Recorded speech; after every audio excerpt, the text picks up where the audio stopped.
الحمد لله نحمده ونستعينه ونستغفره ونؤمن به ونتوكل عليه ونعوذ بالله من شرور أنفسنا ومن سيئات أعمالنا من يهده الله فلا مضل له ومن يضلله فلا هادي له ونشهد أن لا إله إلا الله ونشهد أن سيدنا محمدا عبده ورسوله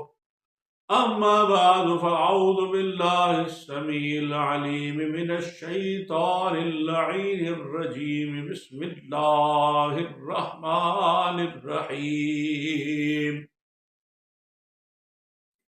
إياك نعبد وإياك نستعين اهدنا الصراط المستقيم صدق الله العلي العظيم سبحان ربك رب العزة عما يصفون وسلام على المرسلين والحمد لله رب العالمين اللهم صل على سيدنا محمد واصحاب سيدنا محمد وبارك وسلم وصلوا علیہ۔ سچا ہے اللہ عز و جل جو کائنات کا خالق اور مالک ہے، سچے ہیں اس کے تمام انبیاء، اس کی کتابیں وعدے سب سچے ہیں اور ہم اس پر گواہ ہیں۔ ہمارا مقصد چینل بنانے کا اور آپ سے گفتگو کرنے کا جو بنیادی طور پر ہے وہ یہ بات بنیادی طور پر ہمارے پیش نظر تھی کہ آپ کو وہ دین کی کوشش کر کے، ہمارا کوئی دعویٰ نہیں ہے، عاجز بندے، ناکارہ، بیکار، کہ اللہ کا جو دین ہے وہ جس حالت میں نازل ہوا، جس حالت میں پیغمبر اسلام صلی اللہ علیہ وآلہ وسلم کی ذات مقدس پر، مطہر پر، اور آپ نے اعلان نبوت فرمایا، آپ کی بعثت کے جو مقاصد ہیں، اور یہ والا دین ہم اس تک پہنچ جائیں کسی طریقے سے، اور اس میں وہ چیزیں جو بعد کے ادوار میں بہت بعد کے لوگوں، صدیوں بعد کے لوگوں نے بہت ساری باتیں جو منسوب کر دی اسلام کی طرف، پیغمبر اسلام صلی اللہ علیہ وآلہ وسلم کی طرف، ان کا عقلی اور نقلی جائزہ لیا جائے۔ آج کے موجودہ حالات کو ان حالات پر قیاس کرنا، آج کے حالات کو پیغمبر اسلام صلی اللہ علیہ وآلہ وسلم کے دور کے مطابق سمجھنا، یعنی اس دور کے حالات، اس علاقے کے موسمی اور ماحول، آب و ہوا، معاشرتی حالات، واقعات اور وہ سارے حالات، اور آج کے دور کے حالات، ان حالات کو اپنے آج کے جو لوگ ہیں اپنے طرز رہن سہن، اپنے طرز معاشرت، اپنے طرز رسوم و رواج، اپنے جملہ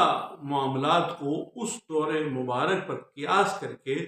اور ان چیزوں کو دین بنا کر پیش کر رہے ہیں، جو دین کا موضوع ہی نہیں ہے۔ اصل چیز تو دیکھنے والی یہ ہے، کیا یہ جو طرز معاشرت ہماری موجودہ اس ہندوستان پاکستان کے جو علاقے ہیں، ان کے جو رہنے سہنے کے، لین دین کے، معاملات کے، کھانے کے، پینے کے، بیٹھنے کے، اٹھنے کے، شادی کے، بیاہ کے، غم کے، خوشی کے، جتنے رسوم و رواج ہیں، یہ حالات آج کے حالات، یہ حالات اس دور کے ساتھ جو مطابقت بھی نہیں رکھتے، اور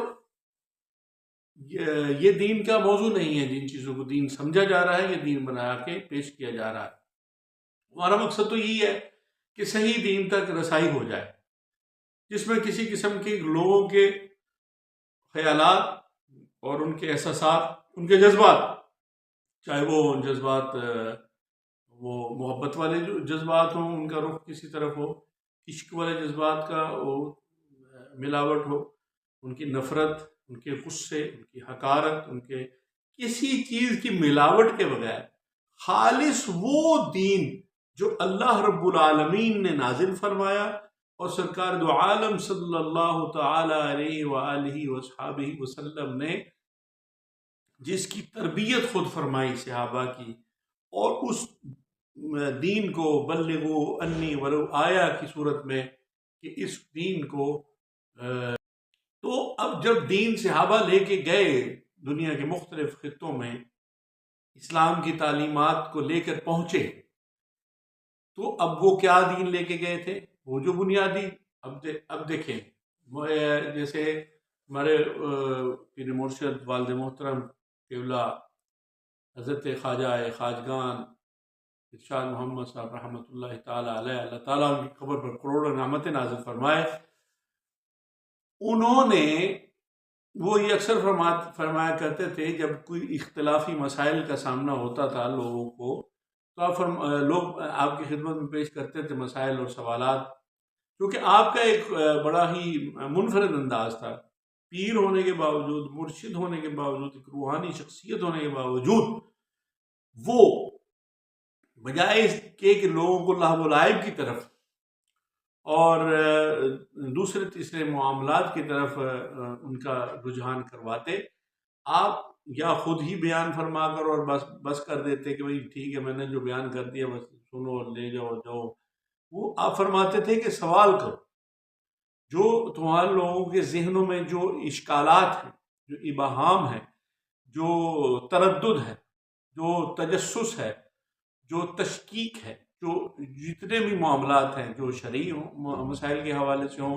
یا معاشرتی حوالوں سے ہوں، جس بھی حوالے سے جو بھی مسائل ہیں وہ آپ پوچھیں اور آپ کے تاکہ آپ کو ان کا جواب دیا جائے، اور بحمدللہ تعالیٰ وہ بڑی جو محافل اور مجالس منعقد ہوتی تھی ان میں بیان فرمانے کے بعد، اور وہ ایک خوبصورت امتزاج ہوتا تھا شرعی مسائل کا بھی اور موجودہ دور کے مسائل کا بھی اور روحانی مسائل کا بھی۔ تو آپ یہ فرمایا کرتے تھے کہ لوگوں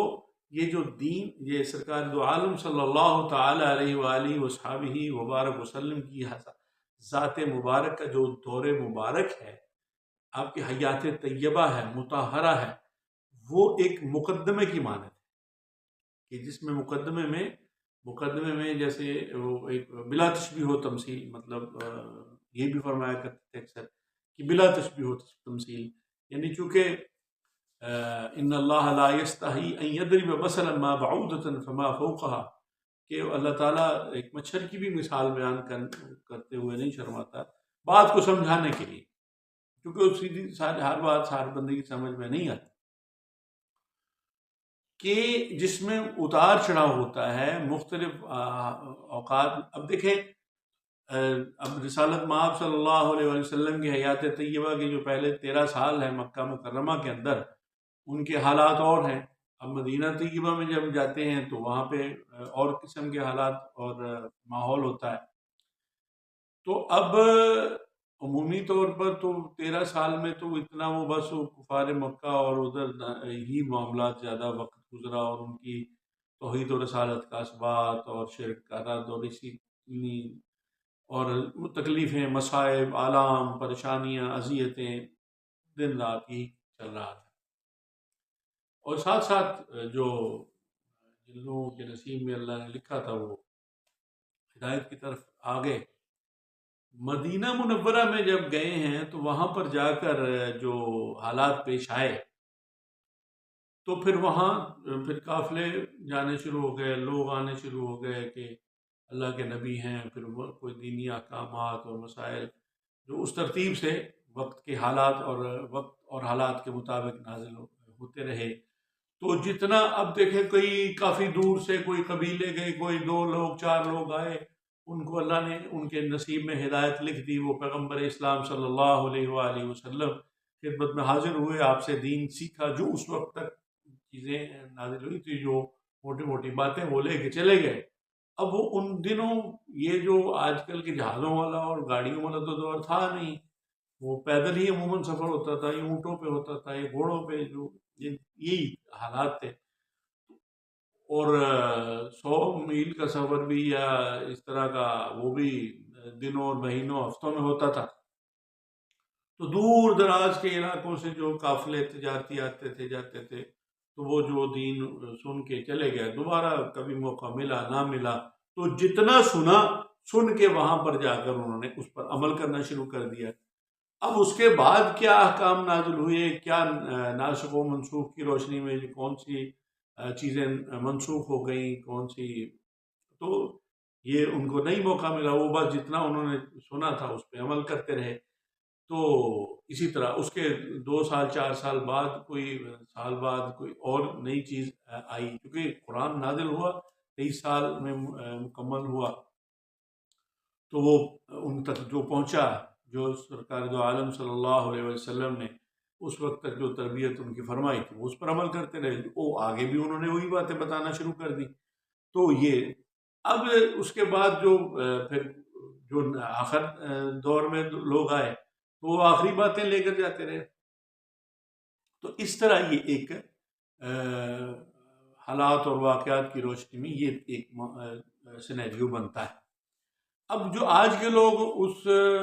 چیزوں کو اس طور پر منطبق کرتے ہیں وہ سمجھ سے باہر ہے۔ تو یہ جو چیز دماغ میں دل میں جو ہے نا کھٹکتی رہتی ہے کہ یہ کیا ہے، کیسے ہے، کن چیزوں کو لوگ دین بنا کے پیش کر رہے ہیں، دین ہے کیا، اور دین ہے کیا، دین کو جج کرنے، دین کو پہچاننے کا، جاننے کا جو ذریعہ ہے وہ قرآن مجید ہے، کیونکہ وہ کتاب ہے جو اللہ نے نازل فرمائی، اللہ نے وہ باتیں فرمائی اپنے نبی صلی اللہ علیہ وآلہ وسلم سے، تو وہ اس کی حفاظت کا ذمہ بھی اللہ نے لے لیا۔ اب بعد کے ادوار میں، اب تاریخ میں جب جاتے ہیں تو وہ بہت ساری ایسی باتیں پڑھنے کو ملتی ہیں، دیکھنے کو ملتی ہیں کہ جن جو سمجھ سے باہر ہوتی ہیں۔ تو اس وجہ سے کہنے کا مقصد یہ ہے کہ دین کو دین سمجھا جائے، دین کی اصل تک پہنچنے کی کوشش کی جائے، اور ہماری یہ کوشش ہے کہ جو آج کے دور کے جو جذباتی لوگ ہیں، جو خطباء ہیں، جو واعظین کہلانے والے ہیں، جتنے بھی دین کے نام پر لوگوں کی کر رہے ہیں، ان کی نیت پر ہمیں کسی پر شک نہیں ہے۔ وہ اپنی عقل، ہر بندہ اپنی عقل، سمجھ، شعور اور جتنی اس کی استعداد ہے، استعداد علمی ہے، استعداد ذہنی ہے، استعداد قلبی ہے اور استعداد روحانی ہے، ان سب کی روشنی میں وہ جو سمجھتا ہے وہ بیان کرتا ہے۔ لیکن شاید وہ کہیں پر جو شریعت کے معاملات ہوتے ہیں، جب وہ جوش خطابت میں ہوتا ہے تو وہ بہت سارا کچھ ایسا بول جاتا ہے جو بظاہر دین کی تعلیمات سے اور سرکار دو عالم صلی اللہ علیہ وآلہ وسلم کی حیات طیبہ میں، مطہرہ میں آپ کے رویے، آپ کی شخصیت، آپ کی سنت سے میچ نہیں کرتا، جبکہ دعویٰ بھی ان کا سنت کا ہوتا ہے کہ ہم دعوے دار سنت ہیں، اتباع سنت کہہ لیں یا محافظ سنت کہہ لیں، لیکن عملی طور پر بہت سارا کچھ انہوں نے خود سے شامل کیا ہوتا۔ اب جب ہم کسی کو یہ بات کرتے ہیں تو وہ لڑنے مرنے کو تیار ہو جاتے ہیں، کیونکہ ان کی تربیت ہی ایسے انداز میں کی جاتی ہے کہ جس میں لڑنا مرنا ہی ہے، کہ بس یہ کر دینا اور وہ کر دینا اور یہ کر دینا۔ بھائی پہلی بات تو یہ ہے کہ جب تک ہم اپنے دماغوں میں، اپنے دلوں میں، اپنی سوچ میں، اپنے رویے میں یہ چیز شامل و داخل نہیں کر لیتے کہ ہم دین میں کچھ نہیں ہیں، ہماری کوئی حیثیت نہیں ہے، ہم کچھ بھی نہیں ہیں، ہم دین کی بات، اللہ نے ہمیں توفیق دی ہے تو ہم اللہ کی بات اللہ کے بندوں تک پہنچا رہے ہیں، بس اس سے زیادہ یہ جو ٹھیکیداری آ گئی ہے نا، کہ میں ٹھیکیدار ہوں، میں اس بات کا ہوں، میں اس بات کا ہوں، میں یہ ہوں، میں وہ ہوں، اور میں یہ کہہ رہا ہوں، اور میرا یہ عقیدہ، اور میری یہ تحقیق ہے، اور میں نے یہ سمجھ لیا، اور میں نے یہ بیان کر دیا ہے، جو میں نے سمجھ لیا ہے وہ سب ویسے ہی سمجھو، جو ویسے نہیں سمجھے گا تو ویسے نہیں ہو جائے گا، تو ویسے نہیں ہو جائے گا تو یہ ہو جائے گا، تو وہ یہ جو رویہ ہے، اور جب یہ رویہ سننے والوں کو اس انداز میں پیش کیا جاتا ہے تو ان کے رویوں میں اور ان کے کردار میں، ان کی سوچ میں، ان کی لفاظی میں، ان کے بیان میں، ان کی گفتگو میں، ان کے عادات میں، ان کے اطوار میں وہی چیزیں جن کو مسلسل وہ سن رہے ہیں، دیکھ رہے ہیں، اس رویے کو جس میں تشدد ہے، جس میں فرقہ واریت ہے، جس میں نفرت ہے، جس میں تعصب ہے، جس میں بس یہ ہے اور وہ ہے، یہ ہے وہ یہ والا جو رویہ ہے، اس کو اصلاح احوال کی ضرورت، اس چیز کو سمجھنے کی، سمجھانے کی ضرورت ہے، آرام سے، پیار سے، محبت سے، شفقت سے، نرمی سے، کس صورت میں کہ لوگوں دین میں ہم نہیں ہیں، ہم کچھ بھی نہیں ہیں، میں کچھ نہیں ہوں، میری کوئی حیثیت نہیں ہے، میری کوئی اوقات نہیں ہے.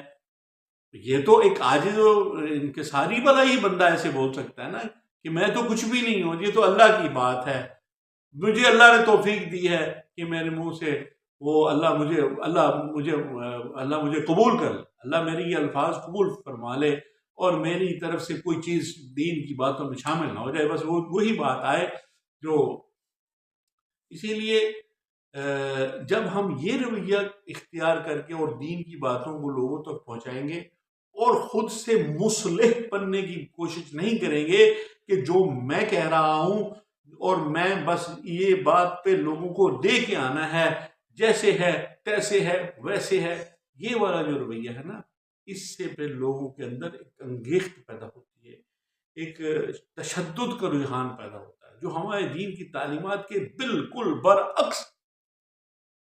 جہاد پہ ہم نے مختصر بات کی تھی، انشاءاللہ وہ ڈیٹیل سے بات کریں گے. اب کوئی امیر المجاہدین ہے، کوئی امیر یہ ہے، اور کوئی اپنی طرف سے ہی الفاظ گھڑ لیے ہیں لوگوں نے، کوئی شیخ ہے، کوئی یہ ہے، کوئی وہ ہے. مطلب یہ ساری جو چیزیں ہیں نا، ان سے اپنے